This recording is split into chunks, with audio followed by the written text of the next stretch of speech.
to say thank you, John, and thank you to all of you. And over to you, John.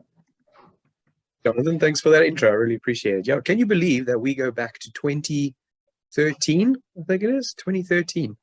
First time we met. Yeah, I think it might even been, yeah, it was 2013. You're right. Amazing. Yeah. And as I was telling Natalie before the session, since then, you've still been forcing me to do stuff. I told her you'd be a fantastic agent. You're always dragging me into things. This is not one of them, though. I'm very excited to do this. So let's kick off. Just going to quickly share my presentation. All right. Can I just get a quick thumbs up if everybody can see the presentation? Fantastic. All right. So this presentation is titled In Demand and On Demand, a guide to creating a successful podcast. In demand, because the demand for podcasts is rising steadily, and you'll see the numbers in a couple of slides. And on demand, because that's the nature of podcasts and the nature of a number of media sources that are increasing in popularity, especially since the beginning of 2020. How do I now move on? There we go. So Jonathan gave me a great intro, a little bit about me. There's no picture of me because I'm waiting until I'm a little bit more handsome, and then I'll be able to put that picture in there confidently. But as Jonathan says, I've been in broadcasting for a number of years, started off in community radio when I was studying at UCT.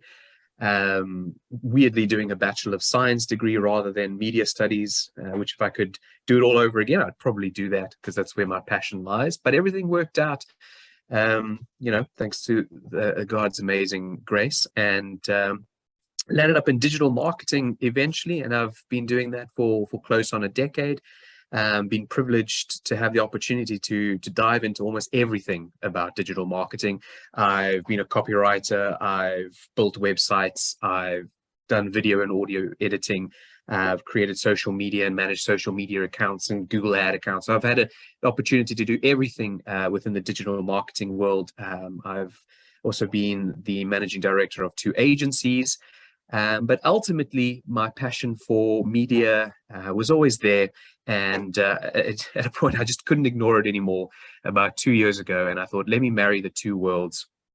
And I started On a Hill Media that specializes in digital media and, of course, leverages the skills that I've learned in digital marketing. So I hope I'm going to be able to add a lot of value today. Today's presentation is going to be aimed at those who are exploring starting a podcast, as well as those who already have a podcast. So I'm sure that you'll get something, at least a little nugget of wisdom out of it. So first, let's talk about the popularity of podcasts in South Africa. 26% of major metro population listen to at least one podcast per month.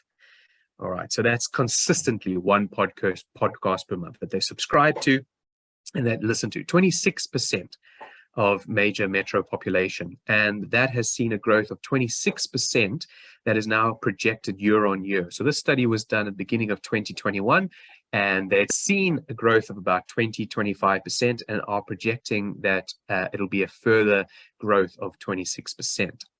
90% of those who listen to podcasts listen on their smartphone. That's the device of choice. And 93% supplement content with podcasts. So I often get a lot of questions saying, are traditional sources of media dead? The answer is no. 93% are supplementing the content that they consume with podcasts. So they're watching traditional TV as well as YouTube. They're listening to radio as well as podcasts. So that doesn't mean that there's a transition or a shift happening. It just means that people are looking for more. They're looking for more options and more choices. So that brings me to the point of why podcasts are so popular. So podcasts are so popular for 4 main reasons with listeners. Number 1, it's on demand. That means you can listen to whatever you want, whenever you want to listen to it, wherever you are. If you're in the gym, if you're in the car, if you're out for a jog early in the morning, if you're it's load shedding and you're sitting with nothing to do and you've got a podcast downloaded, you can listen to whatever you want, whenever you want. You don't have to wait for, your favorite presenter. You don't have to wait for your favorite subject. You've got it right there at your fingertips. There, of course, is a massive variety.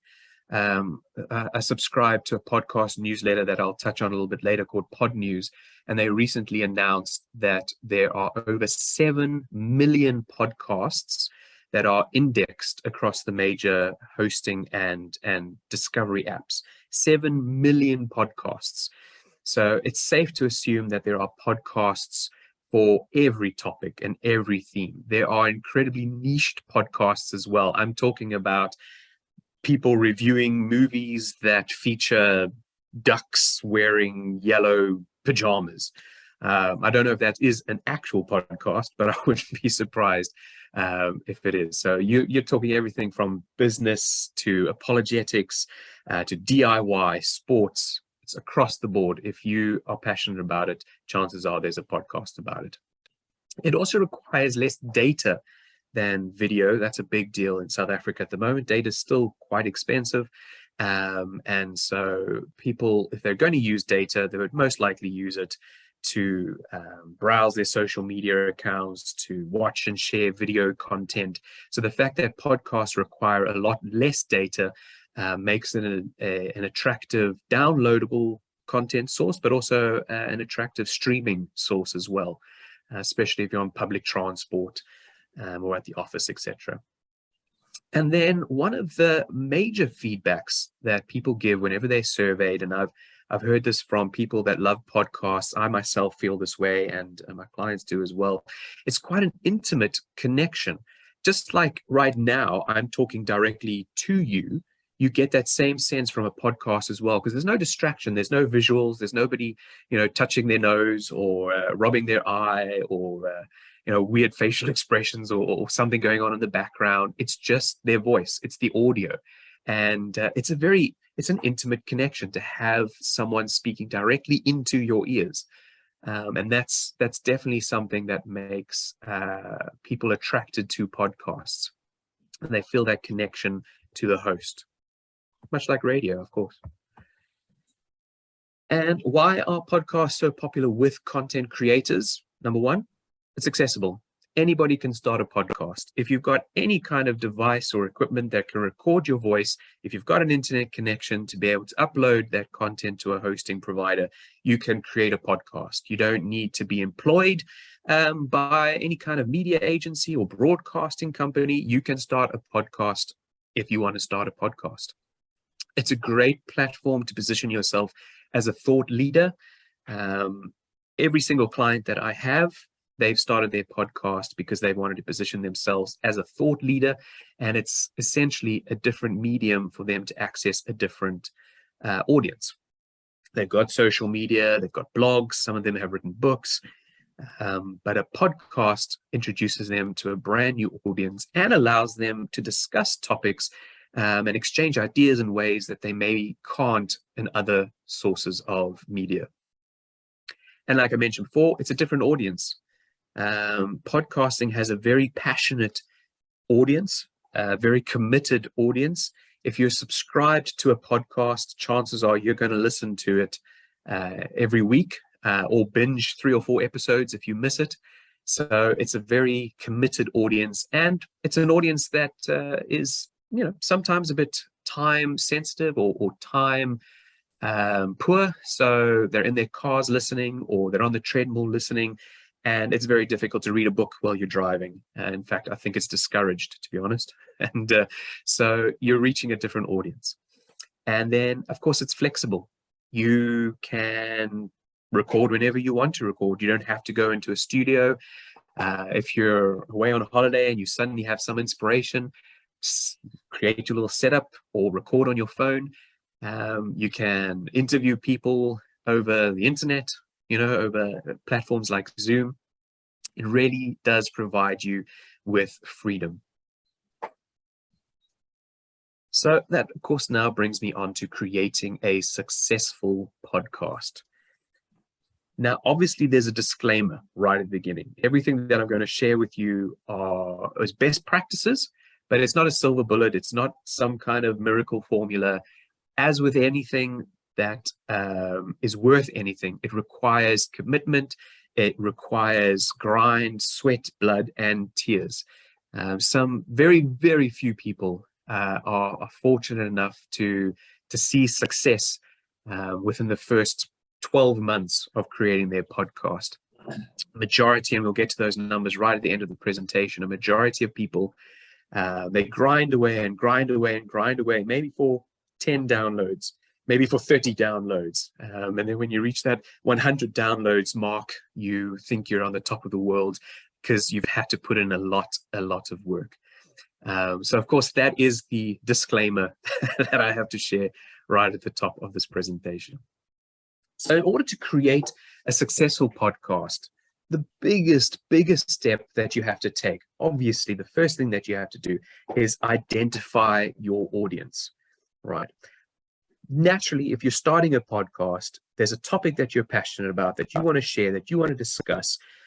You want to teach people, educate them maybe, or you just want to entertain them, but it all centers around people that are going to be listening to your podcast. So in order to accurately create content that's going to attract people, to be able to market your podcast to people, you have to know who those people are. So these are the questions that you want to ask yourself. If you've already got a podcast, maybe these are some questions you want to review now in retrospect. Or if you're about to start a podcast, this is the type of thing that you need to nail down really early on. Who are you talking to? What's their demographic? Create a persona, sort of a personality around them. If you are creating a podcast about finance, for instance, who are the types of people that are going to be listening to that? Is it people that are interested in cryptocurrency? Is it people who are investors? Or is it a young couple that have just got married that are learning how to budget? Maybe it's a mix of all of them. That's going to help you create the content that's going to attract them to subscribe to your podcast, but it's also going to inform you on how to market your podcast to them, what kind of language you should use, what kind of guests you need to bring onto your podcast. And then, of course, the big one, why would they listen? Why would they listen to your podcast rather than to somebody else who's been doing it for years? Say, for instance, a Dave Ramsey, if we stick to the finance example. Why would they listen to you rather than Dave Ramsey? Now, that's not a put down at all. That's not to discourage anybody.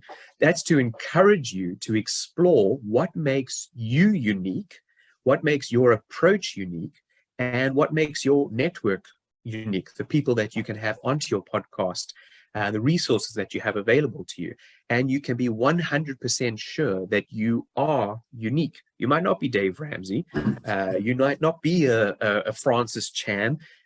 Which I don't even know if he has a podcast. It's a bad example. But you may not be those people that you are aspiring to maybe be or compete with, but you can be sure that you have something to offer. So don't let that be a discouragement, but rather an encouragement to explore who you are and what you have to offer. And then a big one, of course, is how will they listen? This will determine how long your episodes are, what kind of detail you go into, how often you publish them. If you have a very active audience, let's say they're very time sensitive, and most of them are going to be listening to it while they're on the treadmill or while they're in between visits to clients, stuck in traffic, then maybe you're going to want to make your podcasts a little bit shorter to be able to give them some kind of conclusion within the duration of your episodes.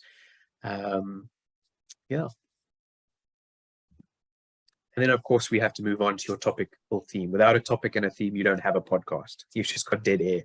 So what topic brings you to life? What's something that you can talk about? For me, it's quite easy. I'm quite an introvert, so I often don't impose my opinions or ideas. I don't insert myself into conversations. I'm always very happy just to listen. But there's always something that's going to trigger me. If it's Manchester United's performance, or if it's social justice issues, which at this moment of time, I think Manchester United's poor performance is a social justice issue. It's definitely creating a burden for those that have to support them. Anyway, I see already I'm off on a tangent because I'm so passionate about it. But what are the types of things that you can talk about, even if you're not getting that hit of serotonin from other people's feedback? Be it in studio with you, recording the podcast with you, or when you look at the monthly downloads, or you look at the interaction on social media, those things can discourage you. But if you're talking about something and you're creating content about something that you're passionate about, that you would have been doing anyway, then it's going to be a lot easier to be consistent and to persist with your podcast. And then what subjects are you always actively consuming? What are you listening to? What are you watching? What are you reading? What are the types of things that get you excited or birth ideas in you while you're consuming it? Because that's a great way to help you identify what you should talk about. And maybe different seasons call for different themes. It's not to say that you have to choose a subject now and talk about that for the next 100 episodes or 3 years or 5 years. It can change. You can be dynamic. But of course, it is important to be able to identify what gets your juices flowing per se. And then what people do you have in your network? What are they experts in? Maybe you don't have a particular directed interest. Maybe you just want to speak to people that are experts, learn from them yourself, and indirectly teach those who are listening to your podcast. There's a great podcast out there called Teach Me. I think it's called Teach Me or Teach Me Something, where it's basically an individual hosting a podcast and interviewing school teachers. He started it during the pandemic, the beginning of the pandemic, during the hard lockdowns internationally. And he interviewed teachers, just people that he knew within his life, within his kids' lives, within his neighbors, friends' lives. And he used to interview them, and he used to say, okay, cool, teach me your subject. And it could be anything from World War II to algebra to geometry, a different language, whatever it was. So he didn't have a specific topic that he could talk to for hours, but he was able to interview people that were passionate about their specific topic. So leverage that as well. I mean, some of the most successful podcasts are simply interview podcasts, where they interview specific individuals and experts. Now, your equipment.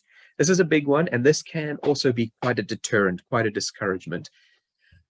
The most important thing, listen, I say, if you've got the resources, invest in some great equipment now. Invest in some great interfaces, microphones, 2 or 3 microphones if you can. If you've got access to a studio, you work in radio, that's fantastic. If you've got those resources, fantastic. If you don't have those resources, including engineers and knowledgeable individuals, then the best thing to do is to just have something easy to set up, or something that is permanent, something that you don't have to worry about setting up every now and again, every week or every 2 weeks, because that can really be quite a deterrent when you think to yourself, okay, I've got this podcast. Oh gosh, I'm so busy. I've got to set up the microphone. I've got to plug it all in. I've got to find a room that's nice and quiet. It really can be a deterrent. So the best thing to do is have something easy. When I record for myself, but even use it for some of my clients, I have a Rode USB microphone that I just simply plug into my laptop. I have a pair of headphones, over-ear headphones, that I can plug directly into the microphone. The microphone itself is an interface, and then I'm ready to go. And it's a directional mic, so it condenses the sounds around me. So I really can do it in any semi-quiet room. I've literally stuck it into clothes cupboards. I've recorded under a blanket, just things that I have available around me. So it needs to be easy to set up if it's not a permanent fixture. And then, of course, we have to consider quality. It's got to be listenable. I don't think you would have platforms like TikTok, and I don't think YouTube would exist if people were incredibly pedantic about the quality, sound and visual quality, audio quality of the content that they consume. I think people are far more lenient about the quality of your content if the topic and the conversation and the host are of great quality. But it needs to be listenable. You don't want to have the sound of a freeway in the background, or a humming computer, or a very noisy fridge, or whatever your environment is. It needs to still be listenable. And I think all of us are skilled and experienced to be able to discern what's listenable and what's not listenable. So I don't think you need to fret too much about that. And people will tell you as well. Let your friends and family listen to your podcasts and give you some honest feedback.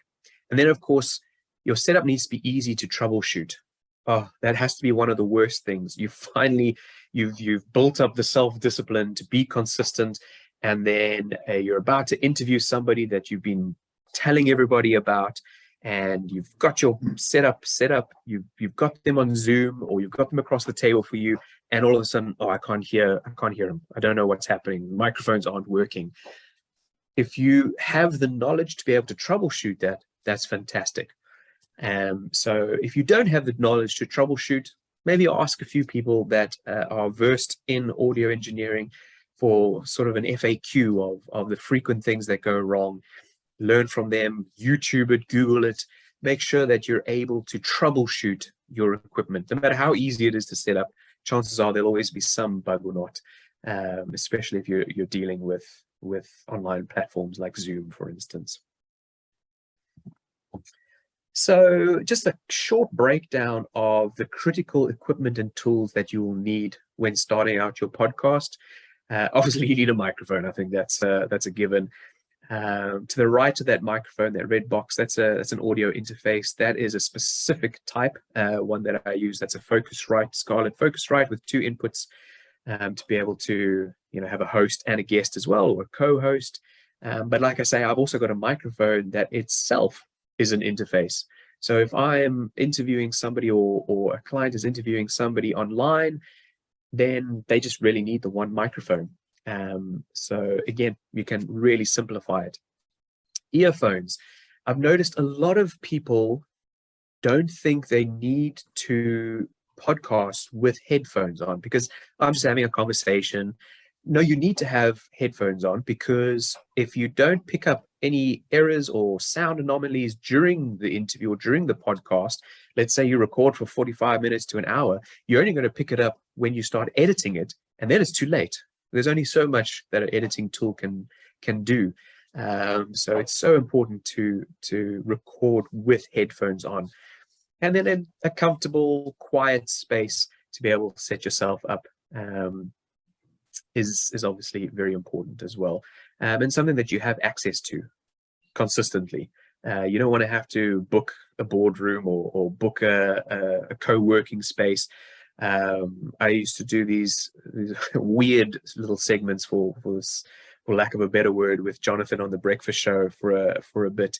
And my daughter, I think she was younger than 6 months old, so things could get a little bit noisy around the house. So I literally would go and take my microphone, and I would record in the car, in the driver's seat of the car, because I could prop my laptop up on the dashboard and kind of MacGyver the microphone into the steering wheel, and that's how I used to record. So where there's a will, there's a way. And then when it comes to editing tools and software, Audacity is probably one of the most popular ones, because it's absolutely free. There are so many YouTube videos out there, tutorials that you can watch to learn the basics, because I think most people that do podcasts aren't looking to have, fancy links and incredible promos and imagery. They really just want to have good, crisp, clean audio, remove some ums and ahs most likely. And Audacity is more than capable of doing that, and a little bit more complicated processing as well. And that's completely free. Then you get into Adobe Audition.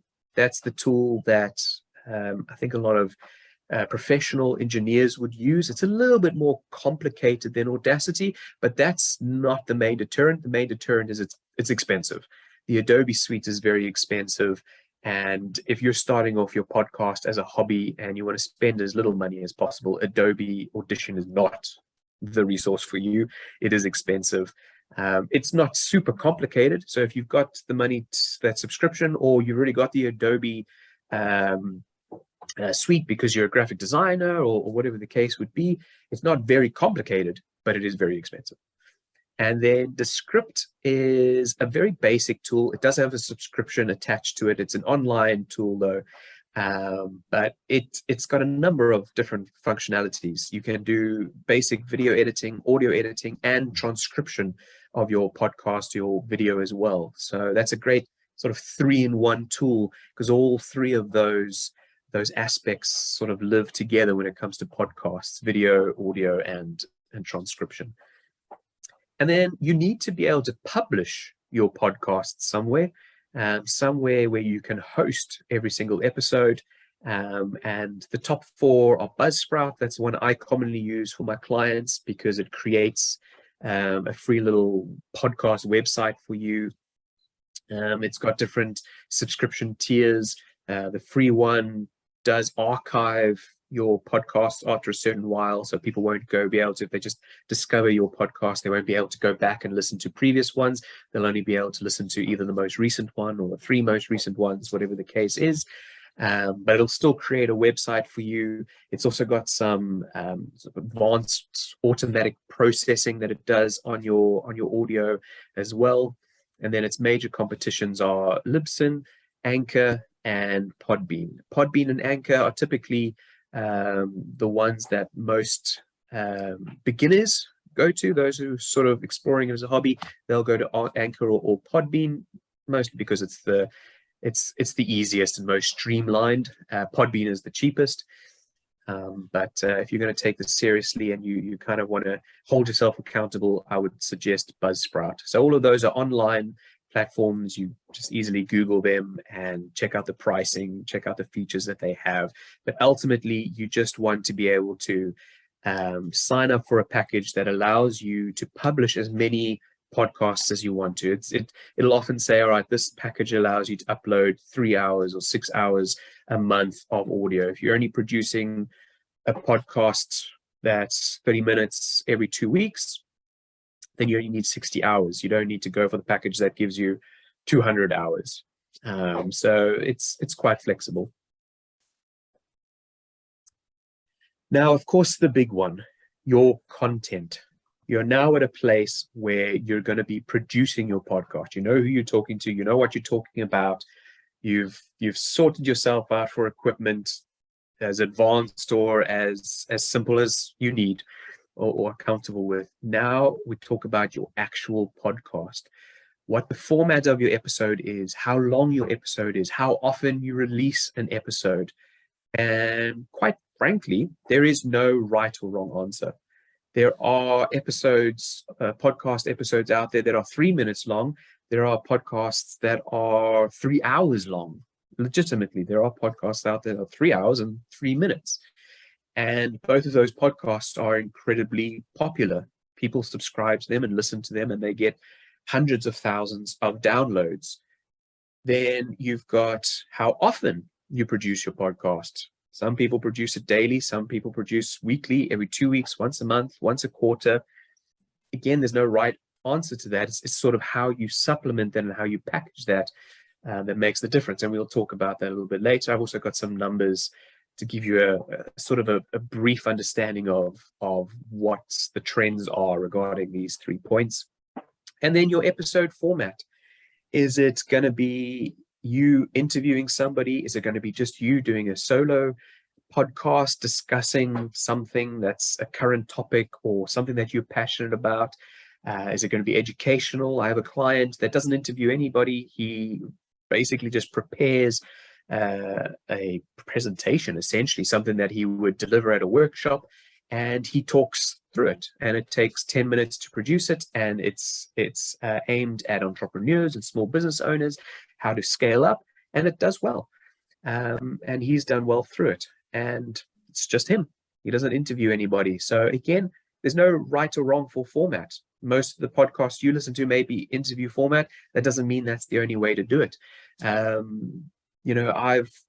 got across the board. I listen to podcasts on apologetics. I listen to some podcasts that are really just the sermon from the week before. I've got other podcasts that I listen to where they discuss interesting facts, and another podcast that's improvisational comedy. I mean, it's across the board. It really is, and none of them follow a similar format. All needs to suit your personality and what you're comfortable with and what you're capable of. So, of course, the debate around quality versus quantity, because we'll have that insecurity. Oh, in order to compete with these specific podcasts, I need to be producing one every week because they are. I need to have a 30-minute podcast because they have a 30-minute podcast. That's not true. The truth is quality versus quantity. If you look at those two images, image A and image B. In image A, you've got one beautiful, I assume, juicy apple. Don't know how big it is, but it looks pretty big. And then in image B, you've got a bucket full of apples that look a little bit fraught. They look like they're rotting. Which would you rather have? In this case, what is more important? Is it the quality of one apple, or having a bucket full of apples you wouldn't really want to eat? Maybe, smush them up and put them in a tart or something, but you wouldn't want to bite into one of those apples because you would expect something to bite you back. So that really is the biggest thing to consider. What can I commit to create the best quality of podcast that somebody will listen to it? If it's 10 minutes, if it's 2 hours, someone will listen to it and say, I've received something from this podcast. I can take something away from this podcast. I can't wait for the next one. Don't be worried that, I produce a great podcast, now they're going to forget about me in a month. We'll deal with that. There are ways to get around that or to counteract that we'll talk about. The real big thing is what can I commit to produce the best quality podcast? If I can only produce a podcast once a month because that's how much time I need to be able to prepare, then that's what you do. So then a short intermission. I'm going to give you 60 seconds to recalibrate and refocus in case I've lost you somewhere along the line. You've got 60 seconds to find 6 microphones hidden within that picture. Starting now. See how many you can find.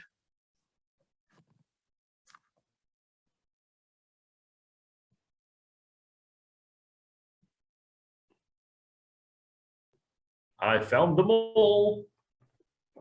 Good job, Jonathan. Same here. Same here. Wow, that was quick. You got 30 seconds.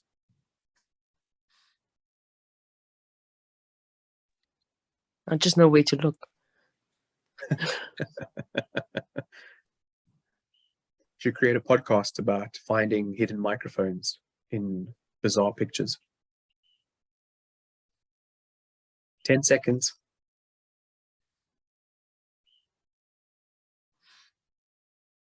5, 4, 3, 2, 1. Time's up. All right. Sorry for you if you haven't found them. Not everybody can be as perfect as those who did find them, but you are still welcome to create a podcast. This does not disqualify you. All right. Let's move on swiftly. So now, how do we grow your podcast? So if you haven't even started a podcast yet, don't switch off. These are principles that are going to be very important to you once you have your podcast, because if you know who your audience is, and you create a podcast for your audience, how do you reach that audience? How do those people get to know about your podcast? And this is critical in order to achieve that. If you have a podcast already, then yeah, I hope this adds value and I'm able to point out a few things that maybe you haven't thought of. So there are 2 streams of marketing, I think, for lack of a better word, marketing your podcast. You've got organic and you've got paid streams. Organic, those are things that you can leverage without having to put any money or very little money into. So Google search, for instance, SEO, what happens is Google will automatically trawl whatever website that you may have set up for your podcast, or actual podcast apps themselves. You can search for a podcast on Google or a specific topic, and you'll see the Apple podcast listing indexed on Google. YouTube impressions, social media content, posting something to social media, an announcement or a teaser, that's organic. Email newsletters and joining online communities. So organic is typically, it takes longer to gain a large reach, but it's much cheaper over the long term. Paid, on the other hand, that's things like Google ads, social media ads, using media affiliates, online press media, actually paying some of the discovery apps, so the podcast apps, to list your podcast as a sort of a podcast to look out for. And obviously those will get you a much greater reach over a far shorter time, but will obviously be a lot more expensive than an organic strategy. One is not better than the other. More often than not, you've got to complement the two. They work hand in hand. But the takeaway is you don't have to spend a lot of money to get your podcast out there to people looking for it. So let's start with the organic strategies, the organic tactics. I think one of the first things that people need to do is build a website, because that's the best way to get indexed on Google search. And I'll also be talking about transcription, and this is the best place to post your transcriptions as well. So like I mentioned, platforms like Buzzsprout, they automatically create a little website for you, and you don't have to edit it, do anything. You can if you want to, but you don't have to. It's sort of right out the box. It works for you, and you're then discoverable on Google using your specific search terms or the name of your podcast. So having a website for your podcast is often overlooked, but it's a digital media source. So you should be leveraging digital marketing tools like a website. You need to treat your podcast as if it's a product or a service. One of the things, just backtracking quickly, one of the things I just realized now with those hosting platforms that I mentioned earlier, a critical thing that I forgot to say was a lot of those hosting platforms will automatically push your episodes, publish your podcast episodes to Apple Podcasts, to Spotify. There's a little bit of work that you need to do. Some are more complicated than others, but each of those platforms, those hosting platforms, will give you a detailed walkthrough on how to make sure that your podcast is listed on Apple Podcasts, Spotify, Google Podcasts, Acast, a number of the different hosting platforms. So yeah, that's an aside to backtrack quickly. So website, very important. The website can be as simple as having a quick little about your podcast, about you. And again, these hosting platforms like Buzzsprout, they allow you to embed a digital player, media player onto your website. So people can listen to your podcast on your website as well. So if it's easier to find your podcast through Google, I mean, then you want to make sure that people can find your podcast through Google, because ultimately it doesn't really matter to you where they listen to it. So you want to be on as many platforms as possible. So don't discount the importance of a website. It doesn't need to be complicated. It can be one page, paragraph or two, and the media player, and maybe links to the different podcast platforms that you're published to. Publishing transcriptions. This is a big deal. Again, this works into the nature of SEO, search engine optimization, to make sure that your podcast can be found via Google. So of course, there's the wonderful benefit of including people who are hearing impaired, because believe it or not, people that have certain hearing disabilities do still listen to podcasts. They may not be able to pick up every single word that's said. They may only be able to pick up little bits and pieces. So what they do is they follow along by reading the transcription of that podcast. A lot of podcasts include the transcriptions of their podcasts on the Discovery app itself. And more so than that, those transcriptions are obviously going to be rich in the keywords that you want people that people are going to be searching to discover your podcast, because you're going to be talking about this specific topic for 20, 30 minutes, whatever, however long it is. So those keywords are going to be so prevalent within that transcription. It's basically going to be like an SEO optimized blog that you're publishing to your website.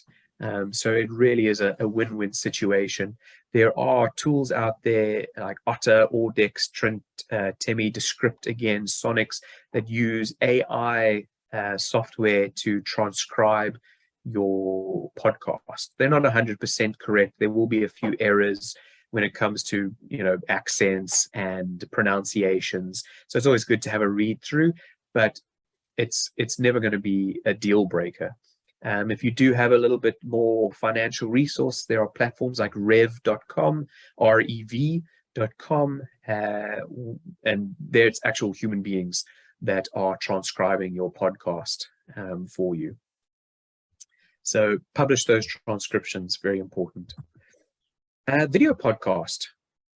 Again, all right, it's some more equipment that you need, and it's a little bit more of a complicated setup, but if you can, you absolutely should. YouTube is the second biggest search engine out there. It's owned by Google. So people are searching for content on YouTube as much as they're searching for content on Google. So again, you're reaching a different audience, and you're increasing your reach as well by uploading a video recording of your podcast to YouTube. There are people that upload simply just the audio with some maybe images that transition, or just a static image. You can do that as well. Sure, why not? If you still want to leverage the platform, I'd say rather do something than nothing. But the big win is to have a video recording of your podcast as well. But it's not a deal breaker if you don't, but it's a big bonus. Topical topics. It's important to plan what you want to discuss. You are passionate about the subject. Chances are there are other people that are passionate about it as well, and will listen to your topic, listen to your podcast, especially if they're subscribed. But how do you reach new people? The best way to reach new people is to find out what people are talking about. What is trending? What's been in the news? What's been discussed around the braai recently? What topics are trending that you can leverage to reach a new audience? Before Netflix's Drive to Survive, I couldn't talk to any of my friends about Formula One. Now all of a sudden everybody knows about Formula One because of the Drive to Survive Netflix series. And it's amazing how many publications and content creators are now all of a sudden F1 aficionados and passionate about F1 and creating newsletters about F1 because it's a trending topic. So if you're a sports podcast that never spoke about Formula One, now would be a good time to start talking about Formula One, because that's what people are searching for and learning about and getting excited about. And a great tool is answerthepublic.com. Basically what you do is you type in a few little keywords.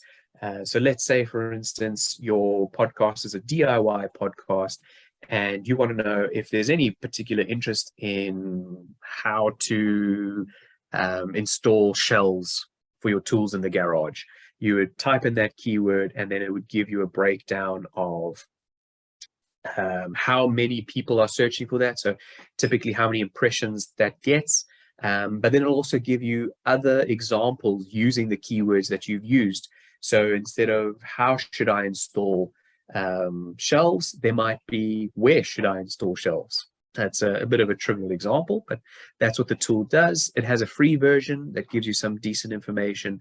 And then obviously the paid version gives you much more detailed information.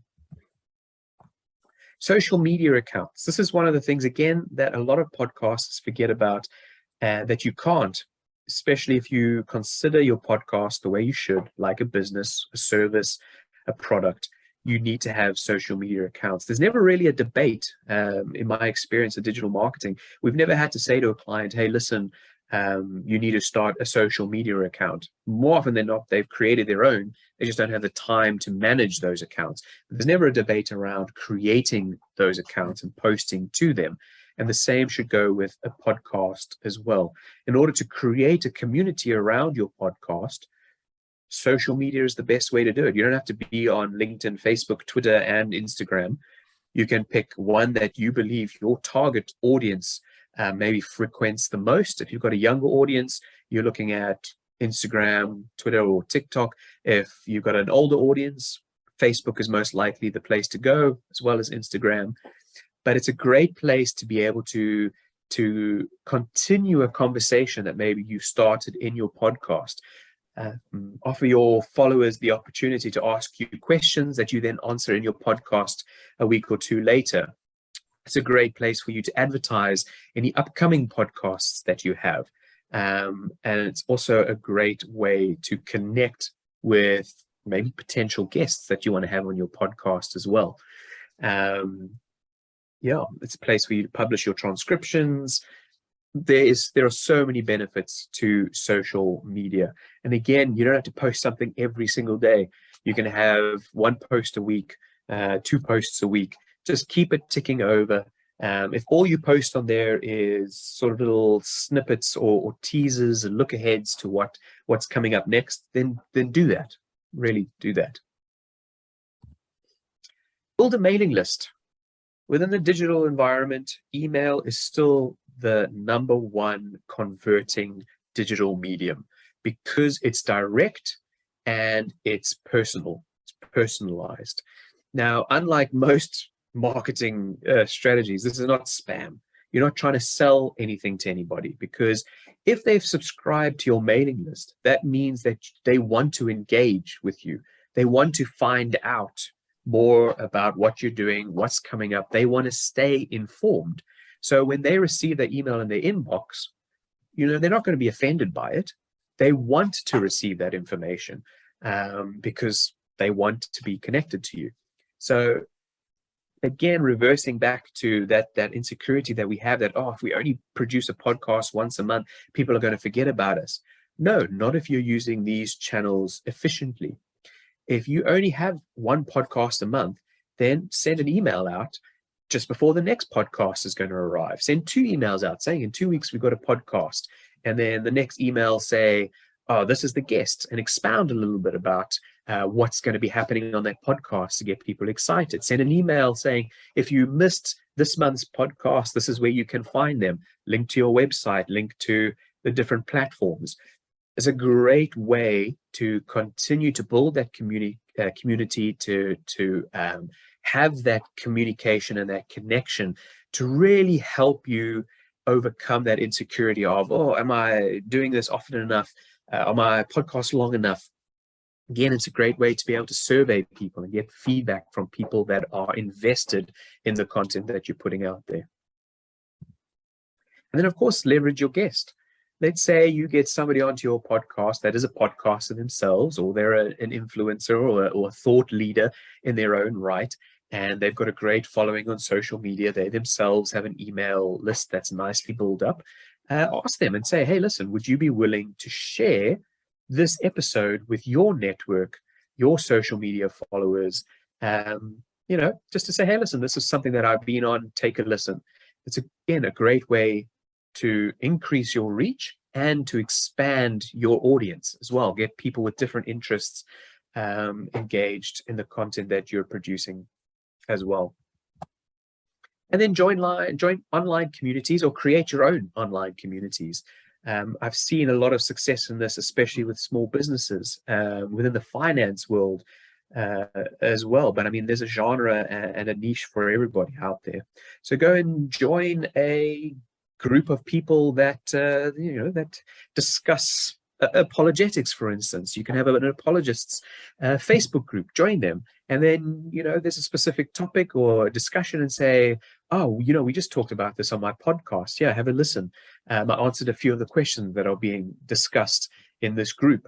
There's a number of opportunities to find like-minded people, people that are as passionate about what you discuss on LinkedIn, on Facebook, and to converse with them, add value to their lives, as well as promote your podcast as well. Potentially even find people to be on your podcast.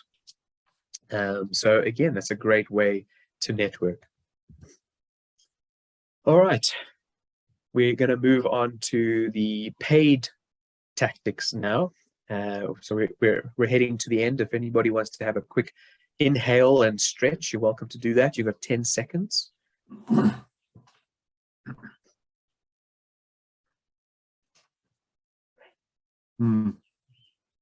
My timing is very precise because I have a countdown right here.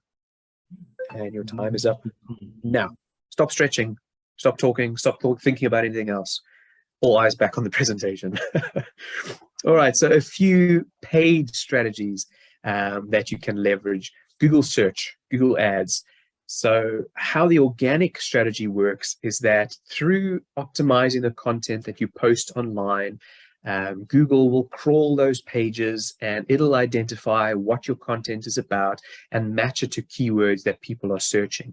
But like I said, it takes time to be able to climb up those rankings. There are so many factors involved, not just the content that you produce, but the technicalities of the website. And there's a lot that goes into that.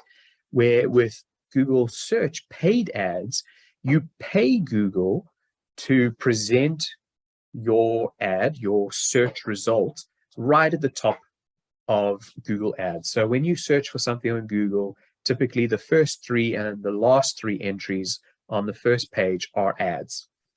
And it takes years, months, more often than not years, to get there organically. But with search, depending on how much you're willing to spend, you can get there immediately. So if your podcast is a discussion about lifestyles, for instance, let's say you're talking about 5 healthy snacks you should have if you've just had a child, for instance, so nursing mothers. Now, there's a lot of content out there about that. So what you would want to do is you want to say, okay, cool. Google, these are the keywords that I want to bid on, because I want people who are searching for this topic to find my podcast, to find my transcriptions, my website. This is how much I'm going to spend. And then your ad will be right at the top of Google. Social media ads work similarly to Google in that you are paying to appear in someone's feed. So unfortunately, organic social media strategies, the content only reaches 3, maybe 4, 5% of the people who like and follow you on social media. So if you've got 100 followers, only 3 people are likely to see your post. And if they don't engage with it, then that gets less and less. But if you pay for your content to be fed to people, we've all seen social media ads. We've all seen ads about furniture or cars or whatever the case would be. That's how your ad would be fed to them as well. It could be a little video snippet of your podcast. It could be a little picture of yourself and your next guest saying, if you're interested in this specific topic, click here to listen to the podcast. And that will be fed to basically as many people as you have the money to reach. That's how social media ads would work.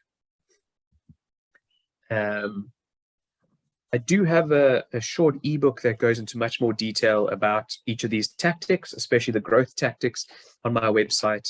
I think Jonathan and Natalie have a link to my website, but if not, I'm happy to share it. And that's a free ebook that you can just download and read at your own leisure to get a little bit more information, a little bit more detail. Industry newsletters, things like Pod News, Audio Teller, they have 10,000 subscribers and more, and they offer you the opportunity to advertise in their newsletter. To basically say, this newsletter is presented by the Jonathan Haller podcast. Dave Ramsey is one that often advertises on that newsletter. It's not a Christian publication.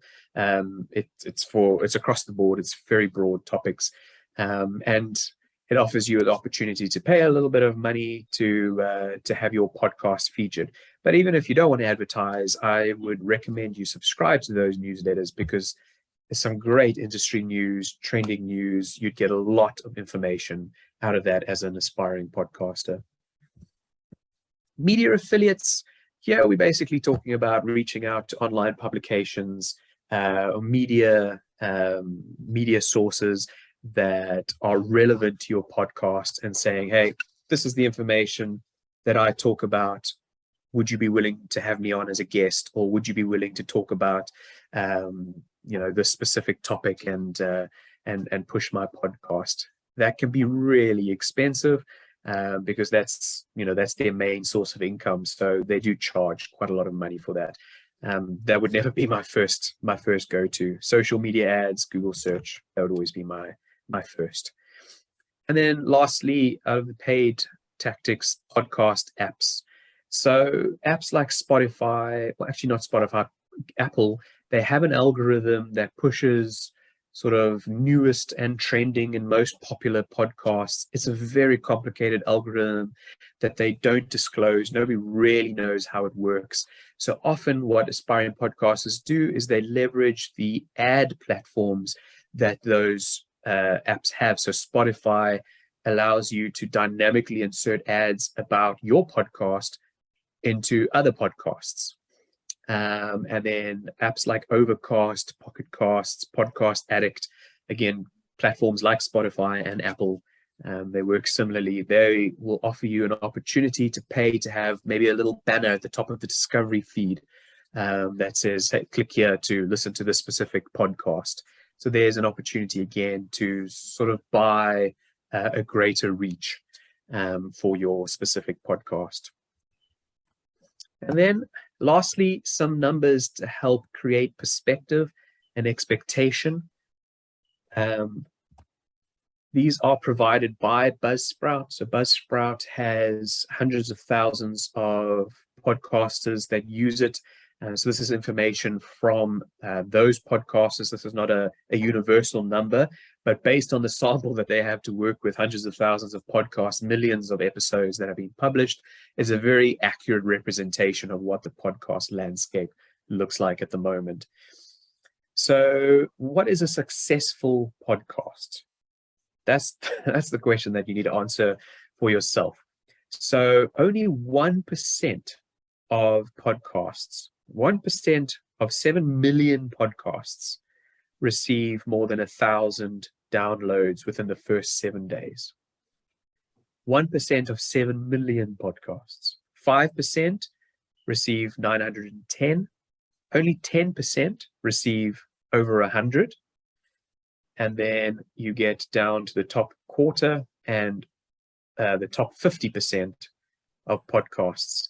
So the top 50% of podcasts can expect to receive below 50 downloads over the first 7 days. So if the numbers that you're seeing, if you've already got a podcast, are discouraging you, here you've got the benchmark to know, you know what, if I'm receiving more than 30 downloads per episode within the first 7 days, I'm actually doing better than half the podcasts out there. If you're expecting to have 1,000 downloads within the first 3 months of launching your podcast, then, that would be amazing. And I hope that you do. But if you don't be discouraged, because that's not at all the norm. And then lastly, just a couple of seconds to cover your episode duration and how often episodes are published. So 15% of podcasts are less than 10 minutes, 17% are over 60 minutes. The average is between 20 and 40 minutes per podcast. And then episodes published every 8 to 14 days and every 3 to 7 days are your norms. So you'll see most people only publish a podcast every 2 weeks. That's 39%. And that's more than the people that publish it every week. Yeah. Cool. So if you're finished having a quick squiz at those numbers, or if you've haven't had a chance to take a screenshot, you're more than welcome to, because yeah, that's it from me. I'm now hand over to Jonathan for the Q&A. Thank you so much, John. That was really great. Appreciate it so much. I think we've all learned a lot. I hope so. Those who were wondering about the web address for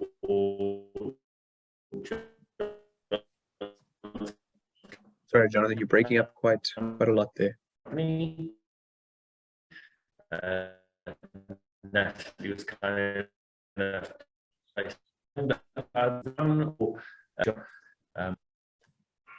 I'm trying not to break up. Perhaps you can produce a transcription so I can follow along to what you're saying.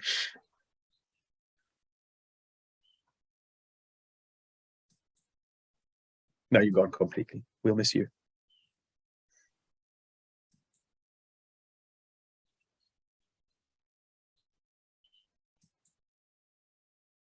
Okay, Jonathan, I don't know if Jonathan can hear me, but it seems like he's having trouble connecting there.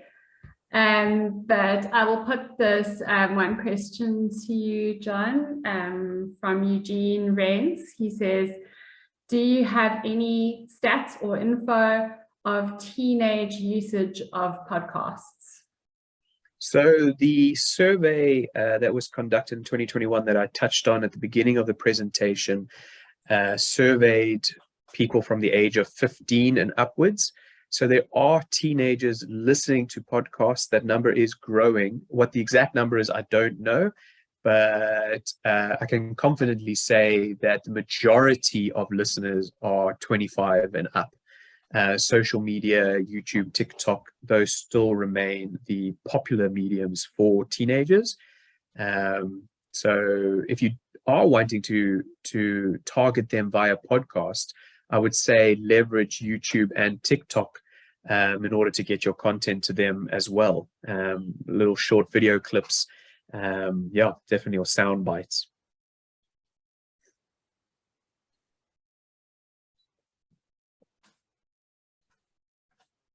Fantastic, thank you. I'm going to keep my video off. I think our internet stability isn't so great here after Sunday's storm.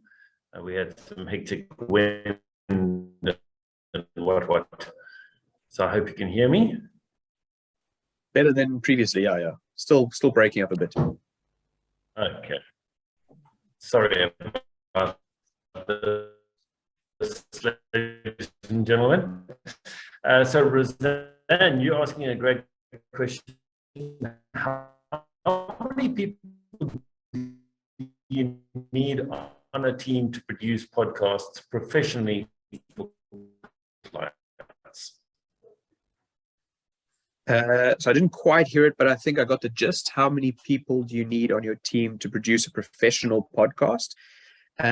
One person, if you've got a broad knowledge. So for instance, someone like Jonathan or myself, we've got a pretty good idea of how to set up a decent audio setup, how to edit, and how to host a podcast. If you don't have a broad range of knowledge just yet, then I would say, at least two people, somebody to edit for you if you're not so confident in editing tools, and then use yourself as a host. If you find it difficult to talk to nobody really for 20-30 minutes, then I would suggest get an additional person as a co-host. It'll help the podcast get along as you discuss and argue maybe about certain topics. If you've got access to a skilled sound engineer and they're available and willing, I'd say go for it. But it's not a necessity if you keep your setup simple.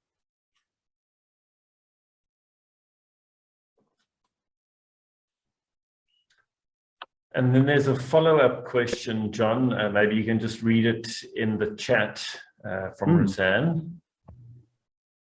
I'm happy to read it out loud if you'd like me to, with my better connection here.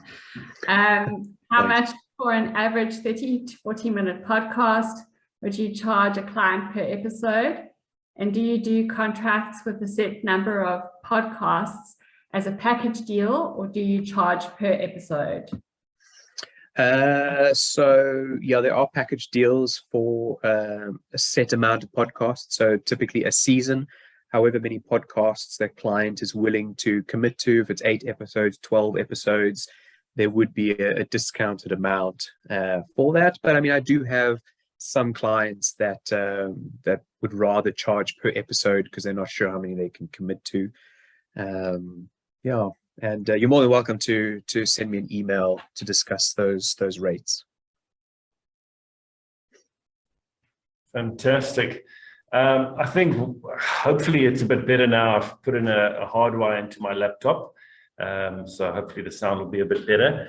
But then again, just in listening to the few podcasts that I have listened to from various people and so forth, the one thing I've always wondered about is to remove the or not to remove the and you know, that thing of making it sound natural. You know, you're in conversation with John Bognar, you're chatting, and of course in the process there are and so forth. And I suppose part of the answer could be time related, but just from your professional point of view, John? It needs to be listenable. So if you listen back to your podcast and you go, oh, those and ahs are getting really annoying, edit them out. If it doesn't detract from the sort of the sentence structure or break up the flow of the podcast. If you're skilled enough in removing those and ahs, go for it. But it's something you do have to feel out. Sometimes you want a podcast that sounds very casual, maybe thrown together at the last minute. Maybe that's the feel that you're going for, in which case keep the and ahs in. But I think if you were to survey your typical listener, most of them would say I could do with fewer and ahs. And on that point, Roseanne's asking a very good question. She says, how long on average does it take you to edit a podcast episode? So first I have to listen to the podcast. So if your podcast is 45 minutes, you know, the first hour of time is spent actually just listening to the podcast. And then again, it depends on the quality of the recording, of the host. You know, if it's a seasoned professional that's been doing voiceover or broadcasting, been doing it for ages, it could literally take 20 minutes to edit a 40-minute podcast. Again, depending on how pedantic I'm feeling that particular day. But I would say as a rule of thumb, for a 30 to 45-minute podcast, you're looking at 2 to 3 hours to edit. Okay, sure. That really gives perspective. I remember when I was being trained a little bit with regard to acting and things like that, the one person doing the training would say, watch your video, but fast forward, you know, so play at 1.5 speed or 2 speed and see what your movements sound like and look like. Well, not sound like, more look like. You know, do you constantly touch your nose or things like that? In terms of podcasting, is that also something one could do to play it a little bit faster? Absolutely. Yeah, you could absolutely do that. It will show you sort of how many times you maybe repeat yourself, how many redundancies there are that aren't necessary, especially when you first start out and you aren't confident in your ability to communicate. Sometimes you will repeat a specific point 3 times that you didn't need to. You may and are or extend an and an or. Again, those are all types of things that you can pick up when listening back to that podcast. Yeah, and you can listen to it at 1.5 times speed, 2 times speed. But it's always important to re-listen to them, especially for the first 3 to 5 episodes that you produce. Brilliant. Yeah, before we get to Aneen's question, just a further comment from Roseanne saying, thanks. When removing the and ahs with Descript, a 40-minute episode with Premiere Pro editing afterwards, adding an intro, music, and outro, takes me between 3 and 4 hours. Wow. Yeah. Oh, that sounds about right. Yeah. Yeah. Aneen, you've got your hand raised. Would you like to ask a question? You're welcome to unmute and turn your video on if you'd like. Nice. Well, I'll leave the video for now, but thank you, John. You've given some very insightful statistics today. What I just wanted to find out, since you do have a few clients that you do produce podcasts for, just like in the South African market, how would you say are people responding to podcasts at the moment in terms of the people that you produce content for? And then I don't know if you have some statistics on specifically South African listenership. And maybe also just your advice to these radio stations that are joining today, because they have all the equipment. How can they actually approach a client in saying, you know, this is what we can produce for you, and this is why you should actually spend some money with us for us to produce a podcast series for you? So right at the top, those stats that I shared, those are from a South African market. We are a little bit behind, see, America and the US, but I've seen that in every digital medium, that we're usually about 5 years behind when it comes to the popularity and the consumption of certain digital mediums. So I'd expect it to continue to grow, but at this moment in time, there's definitely a glass ceiling when it comes to accessibility, simply because bandwidth is not readily accessible and not cheap, as cheap as it is overseas. So I think, yeah, for a time being, podcasts will reach people who love podcasts, but we may not see a massive increase. I think 26% is a realistic projection that people are putting out there. Yeah. And then, to radio stations that have the equipment, you know, that want to reach or sort of market themselves to clients as come and use us to record a podcast. Oh man, in every sphere of service, it usually just comes down to a client wanting to do something, but they don't know how, or they don't have the time to do it themselves. So they need to make use of other people's services. And that's really the way that you can position yourselves. As a radio station, you've got the knowledge, you've got the experience, so it's a lot easier to market yourself as the professionals and as the thought leaders in that environment. Does that answer your question? My attention span is very short. Yes, that helps. Thanks so much, John. Perfect. Cool. Thanks, Amin. I also got a hand raised from Joshua from Kingfisher. Joshua? Thank you so much, Jonathan. I just want to thank John for the excellent presentation. I do apologize, Joshua, if my camera is going on and off. I just need to upload some few things on our playout system on at our station. Listen, I'm very keen to understand how podcasts can be integrated into, or rather married into, other formats. For example, a lot of podcasts, from what I've seen, are bringing the visual element into it as well.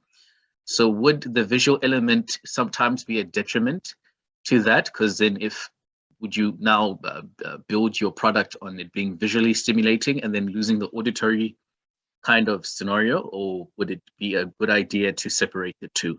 Because I see a lot of podcasts are leaning towards that now. People actually want to see the guys in real time making the actual podcast per se happen. And some of them are even integrating from pre-recorded to live streaming. So would that be a good idea to have a visual element to it, or is it something you wouldn't recommend at all? I don't know if I'm making sense. Definitely. So video, when I pitch to clients a podcast, video is always included in that strategy. Because in my mind, as a business, you've got the resources, so it's a non-negotiable. But as an individual who's exploring podcasting as a hobby, or even if you're a radio station and you're exploring it, but you don't want to invest too much into it yet because you don't know if it's going to work, you don't know if you are going to be able to pull it off, then I would say you don't have to. The two aren't married. There are a number of podcasts. Every podcast except one that I listen to doesn't have a YouTube channel or any kind of visual supplementary content. It's purely a podcast and has been for years and years and years, and have no intention of including any kind of visual content. But that's why it's so important to know your target audience. If your target audience is mainly on YouTube and don't really listen to podcasts and you need to reach them, then video is a non-negotiable, because that's how you're going to reach them. So if you're comfortable showing the environment that you're recording in, I mean, we don't all have the budget to be able to set up a fancy studio. So if you're happy to show your followers your bedroom, or whatever the case would be, then record visually. Absolutely. Yeah, another quick question as well is controversial topics. I see a lot of podcasts as well venture into that kind of, I didn't say playground, but like maybe that area. And as one, I do know this many of the people here from the Associated Christian Media Network, but just in a more business sense as well, what would you say would be a great skill to be able to censor some of the stuff? I mean, obviously, you want to talk about important issues, but then you don't want to offend, let's just say 10 million other people who get access to your podcast. How would you be able to manage that? You want to get your perspective across, and maybe from a more Christian perspective, you want to get the word would say about an issue across, but then also not being afraid to create a whole, I don't know how to put it, a whole kind of not sensationalism, but maybe a whole kind of uproar because you've said something that's offensive and now you've got to apologize for that. How do you do that? Quite simply pray for wisdom. I think often, if you're passionate about a specific topic or you want to talk about something, eventually, especially within the Christian environment, when we start talking about ethics and morals, eventually you're going to have to broach a subject that's controversial. I mean, it's going to have to happen. And so, yeah, I'll leave that up to you as an individual, as a host, to be wise. I mean, there's some podcasts that position themselves as unfiltered and try to be as controversial as possible. But, I don't think that's always the most helpful thing. Yeah.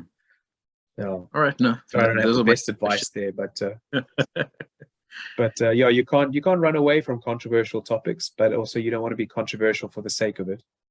Yeah. Very true. All right. Those are my two questions. Thank you so much, John. Cool. Yeah. Last question then for the morning from GNCR, Good News Community Radio, asking, when doing a podcast of an aired radio program, does one promote the podcast section of the radio's website on air or via another means? So if the majority of the people that are engaged with your content are listening to you presenting your show, and you've got a podcast that supplements that, or as you've said, is a recording of that show, then it makes sense to advertise it during the show live on air, so that people can either refer back to it if they've missed some elements, or they know they're not going to be able to tune into you tomorrow, so that afternoon or the next morning it'll be available as a podcast. Absolutely. Yeah, I say market it on as many platforms as possible, wherever the people are.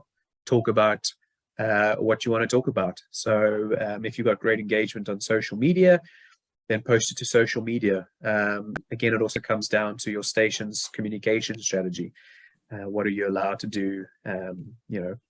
But advertise it in as many places as you want to. In my mind, I would absolutely advertise it during the live show. Yeah. Fantastic. Thank you so much, John. It's been very informative. That brings the time to 10:30, ladies and gentlemen. And with that, we've got to wrap it up. But just want to firstly say thank you to each and every person. Some of you we got to see, some of you we didn't, but we appreciate you dialing in, connecting in, and for being a part of today's podcast training session.